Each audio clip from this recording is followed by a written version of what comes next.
আপনার ঘরে হিন্দি সিরিয়াল চলে, আপনার ঘরের টেলিভিশনের মধ্যে হিন্দি সিনেমা চলে। হিন্দি সিনেমার প্রত্যেকটার মধ্যে দুইটা জিনিসকে বিশেষভাবে দেখানো হয়।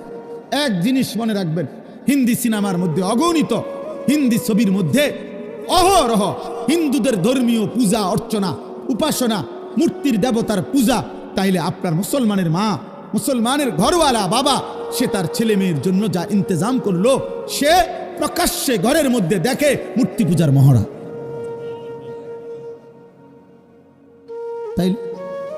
তাইলে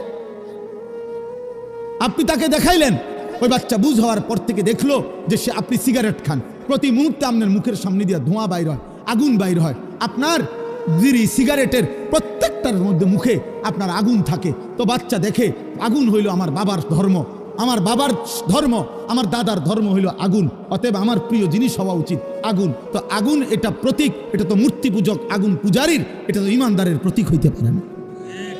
তা আপনি সন্তানকে কি শিখাইলেন? আপনি কি শিখাইলেন বলেন? তাইলে এই জন্য এটা বোঝা উচিত, পিতা মাতার খামখেয়ালি আহা সন্তান বরবাদ করে। হাসরের ময়দানে ওই মা বাপ, ওই অভিভাবক যাদের কারণে তাদের অনুসারীরা, অনুগতরা, সন্তানরা জাহান্নামী হবে, খোদার কসম তারা যে যার কারণে জাহান্নামী হইছে, যাকে দেখে, যাকে অনুসরণ করে, আল্লাহর কসম সে তাকে ডাক দিবে, আল্লাহকে বলবে, আল্লাহ আমার আব্বারে দেখতে চাই, আমার ওই নেতাটারে আমার একটু দরকার, আমার ওই দোস্ত তারে আমার একটু দরকার, আমার মাকে আমার একটু দরকার। আমি নিজ চোখে দেখছি, আমার এই দুই চোখে দেখছি, মাজারে রাস্তার থেকে দাঁড়াইয়া আমি দেখছি মহিলা তার 6 বছরের বা 8 বছরের বাচ্চাটাকে সাথে নিয়ে মাজারের মধ্যে সেজদা দিতেছে। মহিলা বাচ্চাটা দিতে চায় না, মহিলা এমনি মাথাটা জাঁতা দিয়া, চাপ দিয়া বাচ্চাটাকে সেজদা করাইছে। হায় মা, তুই কি করলি? তুই মা করলিটা কি? তুই তোর ছেলেটাকে মুশরিক বানাই দিবি? আল্লাহ তাআলা যার রক্তে ঈমান দিছিলেন, যাকে সৃষ্টি লগ্নে আল্লাহ ঈমানের নিয়ামত দিয়ে দিছিলেন, আল্লাহকে মানার, তুই মা তাকে মুশরিক বানাই দিলি। মা কি করলা? মা তুমি ছেলেটাকে কি করলা? তুমি সুদের টাকা নিয়ে ছেলে মানুষ করছেন কেন? আপনি বুঝের ছেলে বুঝে না? বর্তমান সময়টা তো এমন, এখন আরো বেশি। 4 বছরের বাচ্চা যা বুঝে, আগের দিনে 40 বছরের ব্যাড হইতো এত বুঝতো না মিয়া। 5 বছরের বাচ্চা পৃথিবী এখন যা বোঝে, 50 বছরের বুড়া মিয়াও দুনিয়া এত বুঝে না, দুনিয়া তো বুঝে না। অতএব আমাদের এই সচেতনতা ভীষণ দরকার। আপনারা গ্রামের মানুষ বলে, আপনারা গ্রামের মানুষ এই সমস্ত নয়সয় কথা বলে খামখেয়ালি করেন না বাপ। আমি অনুরোধ করছি, এই বাপ, গ্রামে থাকেন আর শহরে থাকেন, সম্পদ কম থাকুক আর না থাকুক, অভাবে থাকেন আর প্রাচুর্যে থাকেন, মৃত্যু আসবেই, কবরে যেতে হবেই, আখিরাতে মুখোমুখি আল্লাহর হতে হবেই, আল্লাহর মুখোমুখি হতে হবেই, মালাকুল মউত আমাদেরকে নিয়ে যাবেই। এই আমি আপনাদের সামনে কোরআনুল কারীমের যে আয়াতগুলো পড়ছি, এই আয়াতগুলো আমি একটু ব্যাখ্যা পরে করতেছি, আগে তর্জমাটা শুধু শুনেন, তাইলে আপনি বুঝবেন। শুধু অনুবাদটা শুনেন আল্লাহ কি বলেন।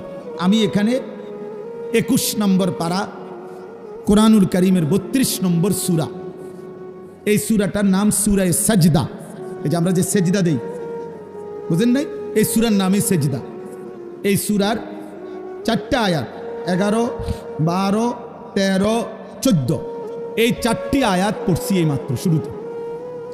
আগে 4টা আয়াতের তর্জমা শুনে, এই 4টা আয়াতে আল্লাহ তাআলা কি বলতেছেন শুনতেছেন আপনারা সবাই? দোস্ত, বুট খাইও না, মাঝখান দিয়ে কেউ বুট বাদাম খাইও না। আমি অনুরোধ করছি, চলে গেলে আমি বললাম কোনো অসুবিধা নেই, তুমি চলে যাও, যার অসুবিধা হয় চলে গেলে আমার কোনো আপত্তি নেই, কিন্তু শুনলে, বসলে মনোযোগ দিয়ে শুনলে ভালো। আমি দোস্ত অনুরোধ করলাম, মনোযোগ হইলে ফায়দা হয়। বক্তার পর বক্তা আনলাম, 3 জন বক্তা, 6 জন বক্তাও, একজন উঠলো আরেকজন নামলো, কেউ হুঙ্কার দিল, কেউ ঝঙ্কার দিল, কেউ টান দিল, কেউ সুর দিল, কারো হাসি দিলে ভাল লাগে, কেউ কানলে ভাল লাগে, কেউ চিৎকার দিলে ভাল লাগে, কেউ উড়াই লাইলে ভাল লাগে। এই সমস্ত দিয়ে হবে না আব্বা, এর কোনো ফায়দা নাই, কোনো ফায়দা নাই, এটা কোনো বিষয় না বাবা। বিষয় হলো আমি উপলব্ধি, আত্ম উপলব্ধি। আহা, আমি কে, আমি কি করছি, আমি কোত্থেকে আসলাম, আমার কি করা উচিত, আমি যাব কোথায়, প্রতিনিয়ত মানুষগুলো কই যাচ্ছে, আমার বাবা কই গেলেন, আমার দাদা কই গেলেন,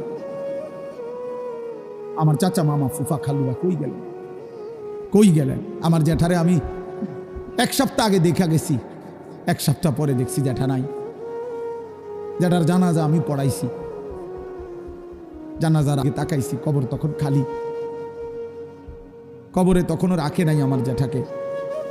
আমি আমার বাড়ির কবর, তো কবরের দিকে তাকায় দেখা কিছুক্ষণ তাকায় থাকছি, আর আমি মনে হয় যেন শুনতেছি যে কবর আমারে বলে, আনিস আমার থেকে কয়টা মাটি আমি তোমার জ্যাঠারে বানাইতে দিছিলাম, আজ আমার মাটি আমি নিয়ে নিলাম।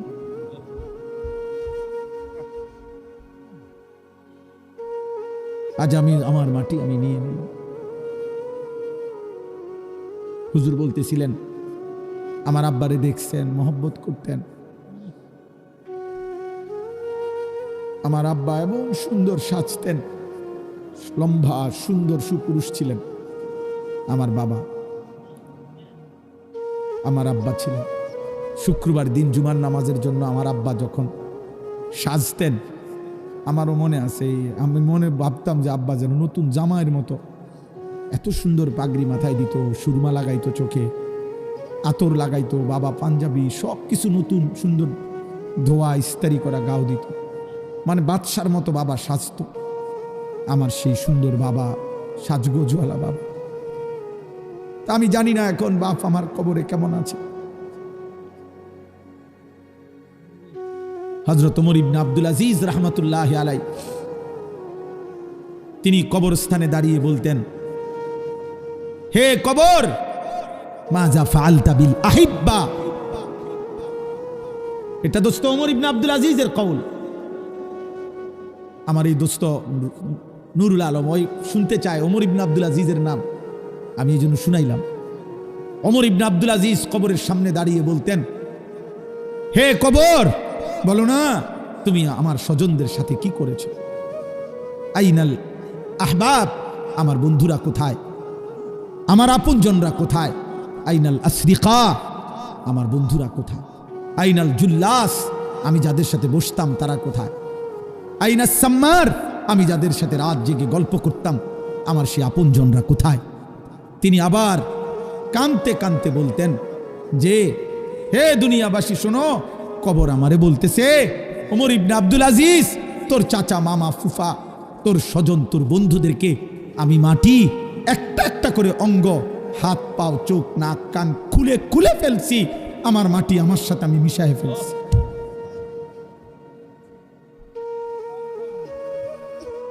আমার মাটি আমি আমার সাথে মিশাই ফেলছি। দোস্ত আমার, বন্ধু আমার, প্রিয় নওজোয়ান, তুমিও থাকবা না আমিও থাকবো না, তুমিও থাকবা না আমিও থাকবা না। উনিও ছিলেন না, এখন নাই। আল্লাহ তাআলা বলেন, শুনেন, এই মৃত্যুর দৃশ্য, আল্লাহর সামনে দাঁড়াবার দৃশ্য, মৃত্যুর মুহূর্তের স্মৃতি অবস্থা আল্লাহ তাআলা এখানে তুলে ধরছেন। এই জায়গা বড় সাংঘাতিক। আমার একজন আপনজন, আমার বিবির বড় ভাই মৌলানা মুফতি উসমান গনি 2-3 দিন আগে আমার সাথে সফরে ছিলেন উত্তরবঙ্গ। তো এক জায়গায় ফজরের নামাজ পড়াইছে এই 2 দিন আগে। তো ফজরের নামাজে উনি এই আয়াতের এই সাইডটা পড়ছে। উনি যে সময় পড়ছে নামাজে, তখনই আমার কলিজা ছিঁড়ে গেছে যে হায় মালিক, আপনি কি বললেন। ওইখান থেকে এটা মনে হয়েছে যে আমি আপনাদেরকে শুনাই।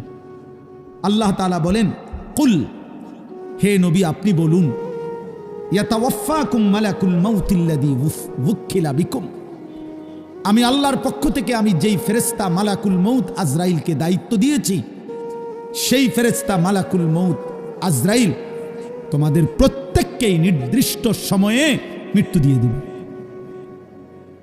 ইয়াতাওয়াফাকুম, তোমাদের মৃত্যু ঘটাবে। তোমাদের জান কবজ করবে আমার হুকুমে। ঠিক ওই টাইমে আমি রব ফায়সালা দেই, যেই টাইম আল্লাযী ওয়াক্কিলা বিকুম, আমি যাকে তোমাদের মৃত্যু জান কবজের জন্য দায়িত্ব দিয়েছিলাম সে তোমাদের মৃত্যু ঘটাবে। আমি একটু ব্যাখ্যা করব, আগে তর্জমা বলুন। সুম্মা ইলা রব্বিকুম তুরজাউন, প্রতিটা মৃত্যুর পরে মালাকুল মউত আজরাইল জান কবজের পরে এরপরে কি হবে আল্লাহ বলেন, অতঃপর তোমরা সকলেই একমাত্র শুধুমাত্র আমি আল্লাহর কাছেই ফিরে আসবে। ধনী হও গরিব হও, সুস্থ হও অসুস্থ হও, সম্পদশালী হও আর দুর্বল হও, গ্রামের হও আর শহরের হও, বোঝো বা না বোঝো, ইমানদার হও আর বেঈমান হও, আমার কাছে ফিরতে হবে। কার কাছে? সুম্মা ইলা রাব্বিকুম তুরজাউন। তাহলে দুই কথা বলা হইল। এক, হে নবী আপনি বলে দেন তোমাদের প্রত্যেককে আমি আল্লাহর পক্ষ থেকে নির্ধারণ করা মালাকুল মউত আজরাইল জান কবজ করবে, মৃত্যু দেবে, অতঃপর তোমাদের সকলকেই আমি আল্লাহর কাছে ফিরতে হবে, আসতে হবে। গেল এটা। এবার দ্বিতীয় আয়াত আল্লাহ তাআলা বলেন, ওয়ালাউ তারা ইযিয যালিমুনা নাকিসু রুউসিহিম ইনদা রাব্বিহিম। হায় বন্ধু, আপনি যদি সেই দৃশ্যটা একটাবার দেখতেন। আল্লাহ মহব্বত করে নবীকে বলতেছেন, বন্ধু আপনি যদি ওই দৃশ্য দেখতেন, ওয়ালাউ তারা, যদি আপনি দেখতেন, ইযিল মুজরিমুনা, সমস্ত পাপী নাফরমান কাফের মুশরিক মুনাফিক বেঈমান অবাধ্য আল্লাহর দুশ্মন, আল্লাহর এক এক হুকুমের লঙ্ঘনকারী, নামাজ নাই, বন্দিগি নাই, ঈমান নাই, সেজদা নাই, গোলামি নাই, হালাল হারামের পার্থক্য নাই, চুরি ডাকাতি জিনা ব্যভিচার মদ জুয়া বেপরদিগি বেহায়াপনায় জীবন শেষ করছে যারা, আল্লাহ বলেন আপনি যদি এমন একটা পাপীকে আপনি যদি দেখতেন, না কিসু রুউসিহিম ইনদা রাব্বিহিম, প্রত্যেকেই কিভাবে আমি আল্লাহর সামনে নিজেদের মাথা নুয়ে মাথাটা নিচের দিকে দিয়ে দাঁড়িয়ে আছে। সেদিন আমি আল্লাহর সামনে চোখ তুলে তাকাবে, সেদিন আমি আল্লাহর চোখের দিকে তাকিয়ে একটা প্রশ্নের উত্তর দিবে, সেদিন আমি আল্লাহর মুখোমুখি হলে আমার দিকে চোখ ফিরে দেখবে। খোদার কসম আল্লাহ বলে, বান্দা এই সক্ষমতা থাকবে না, এই সক্ষমতা থাকবে না, এই সক্ষমতা থাকবে না। আল্লাহ এবার বলেন, তো মাথা নিচের দিকে দিয়ে নাফরমান চোখের পানি ফেলতে ফেলতে বলবে, রব্বানা আবসারনা ওয়া সামি'না, আল্লাহ জাহান্নামের দৃশ্য যা দেখার তা তো দেখলাম, যা শুনবার আযাবের ঘোষণা তা তো শুনলাম, ফারজি'না, অতএব মাওলা আপনার কাছে মুখোমুখি হয়ে মাথা নিচের দিকে নামিয়ে অপরাধী হিসাবে স্বীকৃতি দিয়ে আজ শুধু একটা আবদার, আমার একটা বারের জন্য দুনিয়ায় ফেরত দেন, আর একবার আমারে দুনিয়ায় যেতে দেন, না আমাল সালিহান, এবার গেলে সত্যি সত্যি আমি নেক আমল করব, গুনাহ ছাড়ব, সেজদা দেব, আপনার গোলামি করব। কেন? ইন্না মুকিনুন, আজ আমি আখিরাত বিশ্বাস করছি, আজ আমি কবর বিশ্বাস করছি, আজ আমি হাসর বিশ্বাস করছি, আজ আমি জান্নাত জাহান্নাম বিশ্বাস করছি। অতএব আপনি আমারে আরেকবার দুনিয়ায় ফেরত যেতে দেন। আল্লাহ তাআলা এবার তৃতীয় আয়াত আল্লাহ তাআলা বলেন, আল্লাহ জবাব দিবেন, ওয়ালাউ শি'না লা আতাইনা কুল্লা নাফসিন হুদাহা। আল্লাহ বলেন, এই বান্দা, এই নাফরমান, তুমি জানো আমি সেই আল্লাহ, আমি তো চাইলে প্রথমবারের দুনিয়াতেই তোমাদের সকলকে সেজদা দেওয়াইতে পারতাম, আমার গোলামি করাইতে পারতাম, আমার বন্দিগি তো আমি করাইতে পারতাম, আমি তো ক্ষমতাবান ছিলাম, আমি তো পারতাম, আমার এক সুতা নাফরমানি করে এক ঢোক পানি তো পান করতে পারতা না, আমি চাইলে আমার বিরোধিতা করে আমার হুকুমের লঙ্ঘন করে এক সেকেন্ড আমার নিঃশ্বাস নিতে পারতা না, হৃদয়ের স্পন্দন চলতো না, আমি তো পারতাম বান্দা, কিন্তু ওয়ালাকিন হাক্কাল কওলু মিন্নি, আমি আল্লাহর চূড়ান্ত ফয়সালা এটা, লা আমলা আন্না জাহান্নামা, আমি জাহান্নামকে পূর্ণ করব, মিনাল জিন্নাতি ওয়ান নাসি আজমাইন, অগণিত মানুষ এবং জিনের দ্বারা, অগণিত মানুষ এবং জিনের মাধ্যমে আমি আমার জাহান্নামকে পূর্ণ করে দেব। নাউজুবিল্লাহ, নাউজুবিল্লাহ। আল্লাহ বলছেন এই জন্য আমি তো সকলকে চাইলে দুনিয়াতে। আচ্ছা বলেন, আমরা যারা এখানে আছি এক ওয়াক্ত নামাজ পড়ি না, আল্লাহ চাইলে আমাদেরকে নামাজ পড়াইতে পারবে না? আমরা যারা আল্লাহর নাফরমানি করি, আমাদের আল্লাহ চাইলে আমাদেরকে আল্লাহর অনুগত বান্দা হিসাবে দুনিয়া চালাইতে পারবে না? আমরা আল্লাহ আমাদের সাথে কুলাবে না? কথা বলেন না কেন? আল্লাহ আমাদের সাথে পারবে না? আল্লাহ তাআলা বলেন ফাজুকু, এই দেখেন শেষ আয়াত, ফাজুকু বিমা নাসিতুম লিকা ইয়াউমিকুম হাদা। অতএব হে বান্দা, এটা সাংঘাতিক কথা, হে আমার নাফরমান বান্দা, জাহান্নামের আযাব ভোগ করো। আজকে নাসিতুম লিকা ইয়াউমিকুম হাদা, এই আখিরাত, এই পরকাল, এই হাসরের মাঠ তুমি দুনিয়ায় থাকতে ভুলে গিয়েছিলে। কত লক্ষবার তোমার কাছে আমি পৌঁছাইছি, কত ইমাম, কত আলেম, কত ওয়ায়েস, কত আউলিয়া, কত পীর, কত বুজুর্গ, আল্লাহর প্রিয় বান্দা চোখের পানি ফেলে ফেলে তোমারে বলছিল তুমি টোটালি আখিরাত ভুলে গেছো, গুনার নাফরমানির উৎসব করছো, গুনার নাফরমানির জোয়ার উঠায় দিছ। তুমি যেমন সেদিন দুনিয়ায় থাকতে আজকের আখিরাতকে ভুলে গিয়েছো। আল্লাহ বলেন ইন্না নাসিনাকুম, আজ আমি আল্লাহ তোকে ভুলে গেলাম, আজ আমি তোকে ভুলে গেলাম। অতএব দেখি এবার তোর কোন বাপ তোরে বাঁচায়। এবার তুমি বলো বান্দা, তোমার কোন বাপ তোমাকে বাঁচাবে? আল্লাহ বলেন ফাজুকু ওয়াজুকু আযাবাল খুলদি বিমা কুনতুম তা'মালুন। অতএব তোমার সারা জীবনের যা কর্ম, পাপ, নাফরমানি, তোমার কুফর, তোমার শিরিক, তোমার নিফাক, তোমার গুনাহ, তোমার নাফরমানির বদলায় আজ তুমি চিরস্থায়ী আযাব জাহান্নাম ভোগ করো। নাউযুবিল্লাহ। আমার ভাই, এবার ছোট্ট দুইটা কথা, এই তর্জমা শেষ। আমি যেহেতু রাত হয়েছে এই জন্য লম্বা করতে চাচ্ছি না, একসাথে আমি তর্জমা বলে দিলাম। তাহলে এই আয়াতের মূল বক্তব্য কি? মূল বক্তব্য হলো, প্রথম কথা হলো মালাকুল মউত আজরাইল আমাদের প্রত্যেকের জান কবজ করবে কিনা বলে? রাসূলুল্লাহ সাল্লাল্লাহু আলাইহি ওয়াসাল্লাম ওনার কাছে আজরাইল নিজে শুনাইছে, ইয়া রাসূলুল্লাহ, এই পৃথিবীর প্রত্যেকটি মানুষ আমার সামনে, একজন মানুষের সামনে একটি থালার মধ্যে তার সব আইটেমের তরকারি সহ তার খাবার যেমন তার চোখের সামনে থাকে, এই কায়নাতের সমস্ত ইনসানের রূহটা আমি আজরাইল মালাকুল মউতের সামনে ঠিক এরকম একটি প্লেটের মতো সামনে। আর আল্লাহ যখনই হুকুম করে আমি তৎক্ষণাৎ আমার প্লেটের সামনে থেকে খাবার যেরকম তুলে নেই, আমি ওইরকম ওই প্রাণীর, ওই মানুষটার আমি আল্লাহ তাআলা হুকুমে আমি তৎক্ষণাৎ রূহটা কবজ করে।